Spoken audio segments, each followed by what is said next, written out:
Hey there, y'all, and welcome to Sideline Shenanigans, your go-to Texas Legacy podcast, where we'll talk all things club, culture, and chaos from inside our volleyball world. We're your hosts. I'm Jen Cobb, director at Texas Legacy. And I'm Katie Davis, owner of Texas Legacy. And we're excited to dive in and talk about who we are, where we came from, and what makes us the best club around. We'll be flawed, unfiltered, and most likely winging it every week. So buckle up and we'll see you on the sidelines. Yeah, so let's kind of start from point A, which is not to incite any kind of like need for people to feel sorry for us, because we love our job and we know that we're hashtag blessed to be able to do this. It doesn't come without difficulty, and one of the main points of contention each and every year is always during tryouts. And that is, I think we mentioned something about it in one of our earlier episodes, just how awful that time of year is. I mean, I literally just dread it every single year. And it sucks because it comes on the heels of nationals. And now that we're taking teams to nationals and doing very well a lot of the time. Winning a couple of times, just saying. It's... how bad does that suck to go for the weekend, play 4 days of volleyball, come home with a championship or third place or whatever, and then get booted from that team within days, literally, of tryouts on the heels of nationals. Like, it's terrible, and it is not something that we take lightly. It is awful for us, as we know it is for the kids. But at the same time, there's so much that goes into it. There's so many conversations that are had. There's so much, detail that go into the discussions in that room after tryouts. And sometimes it's an attitude issue. Sometimes it is you didn't get a whole lot of playtime. Why would you want to be on that team again when you can play on another team? Yeah, I think something that was the biggest thing for me this year with tryouts and in parent conversations that I had were parents who were confused about their daughter's placement. It was the same team placement as the year before, and they're confused why their daughter is not moving up. Yeah. I had several conversations. Yeah. And listen, I'm glad that that they're asking. What I don't understand. Okay, so when I'm going over and I'm asking the questions, okay, well, if we're not having a lot of movement within our, teams above them, right, there's not going to be a lot of room to move, up within. Right. And with that being said, let's look. Your daughter is playing middle on our national level team. Okay, does she do plyometrics? Does she do lessons? Does she do skill sessions? And those things are not required. We don't make those mandatory when signing our contract, but if you're looking to move up a level or 2 levels or whatever, you're having to work to beat out the people that were on that team the year before. So if you're not doing things extra, because let's be honest, 4 to 5 hours a week of practice, a team practice is not going to get you where you need to be. And it's up to you and your daughter or your son to take the extra time and effort to level up. Right. And so, the mom's like, well, no. And I said, okay, well, at the elite level, we're looking for our middles, to touch 9'7", 9'6", 9'7". Higher than that, we really would like 10 foot. It's honestly what we would like, but obviously, that's not always possible. But, they're able to run multiple, routes and, be versatile and be able to, play right side, and they can play defensive back row and whatever. Or, hey, our setter is, we're looking for our setters on our top teams to be at least this height, so their touch point is higher, running a faster offense or whatever. In an ideal world. But there's just different things that we're looking for at a certain level, because our teams are now at the elite level playing in USA and Open, that there are just some different kind of requirements. That's not for everybody. Right. I'm not saying that we have to take a 5'10" setter, for them to be able to be on elite, because we have plenty that aren't. But we're just giving very specific things. Parents are like, no, well, no, okay, well, then you've answered your own question. Right. Well, it's just disappointing that we've been so loyal to legacy. Loyal, that word. Well, you've been loyal to you. You have paid for a service and we have provided that to you.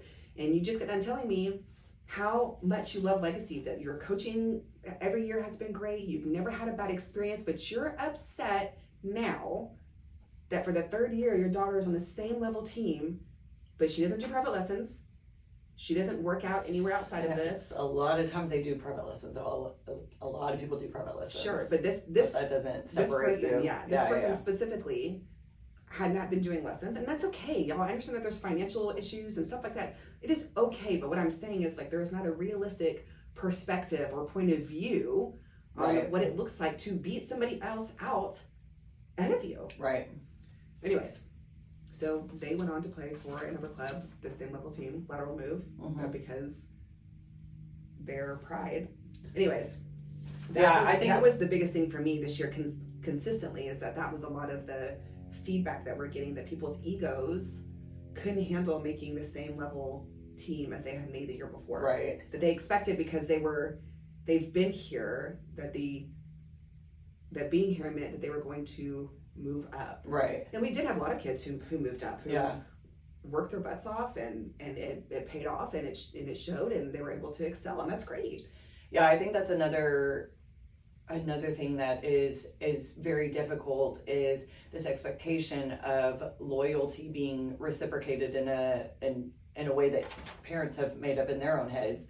And then also, new kids coming in every year that are very talented, and having to distinguish between those kids that have been here, and that we know and that we trust are going to do a good job, and then maybe somebody that shows up at tryouts that is really good and very impressive for those, couple of hours. And it's not to say, guys, we make the wrong decisions sometimes. We do, and we will readily admit that. But, another thing that I was thinking of while you were talking about that is the number of open positions available or open spots available for specific positions. I think that we came across that a lot this year at tryouts as well, because we always have an influx, so many defensive specialists, we'll say. And when we're only taking 2 on a top team, and maybe 2 on a second team, maybe 3, and your kid is top 10 out of 40 or 50 DS liberos that we have come to tryouts, top 10 does not make you top team. It doesn't make you even close. Top 10, if you're a pin, you might be on a 1 or 2 team. But when you are a DS, that, could consequently put you on a 4th or 5th team. It just depends on the age group. Depends on how many people we're taking on the top team in the defensive specialist role. I was just picking my nose. A lot of times with our top teams, and even now a lot of our second team coaches are preferring, which I have a whole thing about, but I get it at the same time. But as a former defensive specialist, I feel like there is a place for several on a team, but I get it at the same time when you're wanting to play your pins all the way around.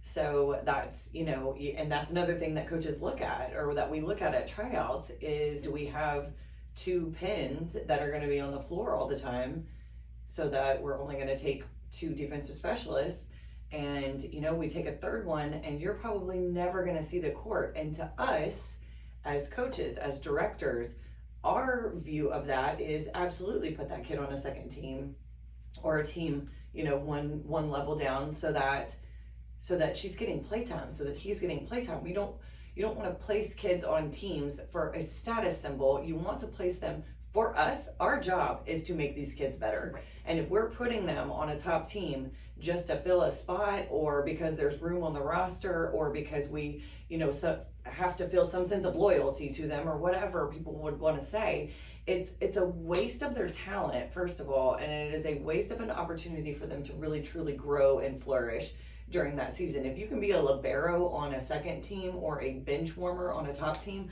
I never, ever, ever am going to understand why a status of being on a top team trumps playtime and being on the floor, getting those reps for an entire season otherwise. It's just, it's crazy to me.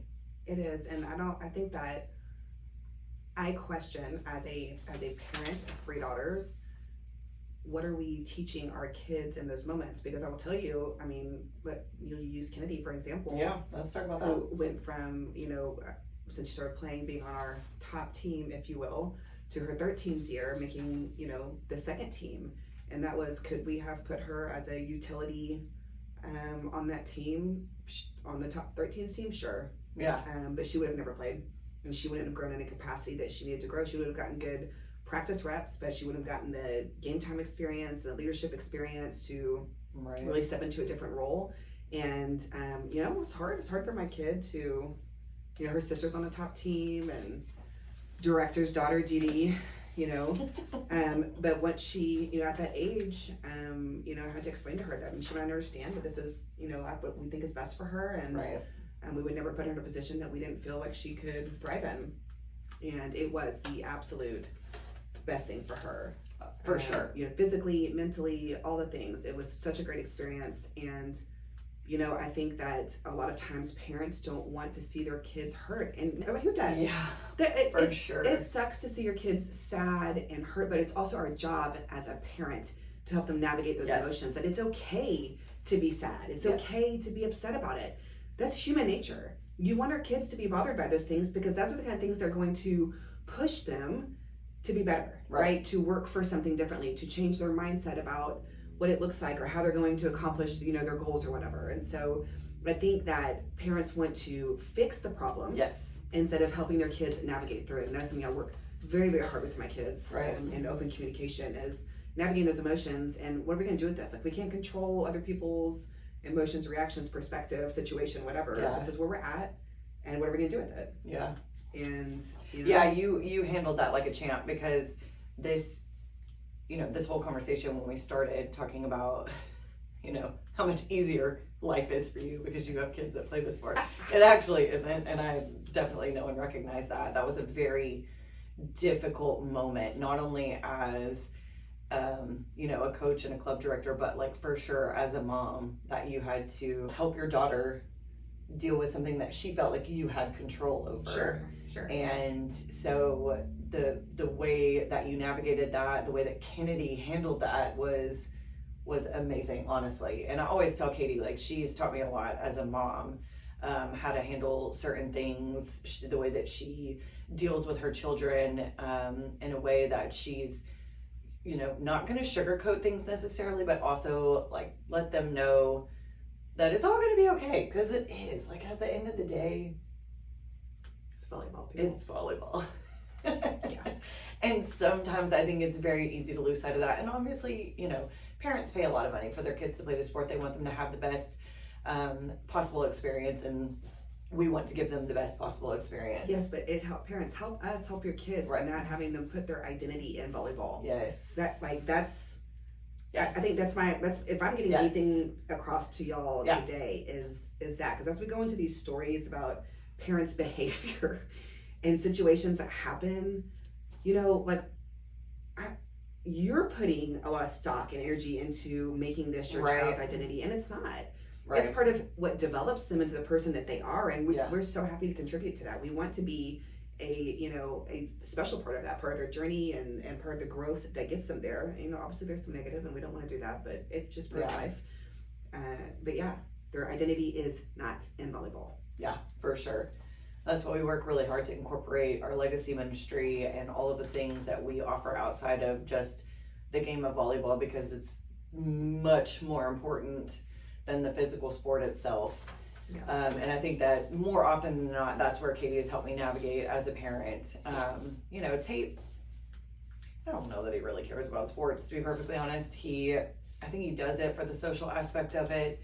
He enjoys it while he's doing it. The athleticism, maybe not quite there, but like for me, as a parent trying to help my kid navigate sports and whatnot, I want only for him to work hard and enjoy what he's doing. I want him to work hard. I want him to give his best effort. I want him to see how sports can help, mold you into a solid human being. And failure is part of that. And failure is a huge part of that. Yeah. A huge part of that. And I think that in today's society, we've just kind of lost side of that, because so much is fixable and so much Well, yeah, is if you don't like the result that you're getting, then right. you try Just different complain club. about it and or do something else You and quit. Yeah. And go to a different club because there's 35 in Houston. right. Yeah, it's an easy out. Mm-hmm. Again, we just encourage y'all to help us help your kids, because these are great, big, valuable life lessons that they can take away from this sport if we're all, working together for the betterment of the kids. Yeah, for Yeah. sure.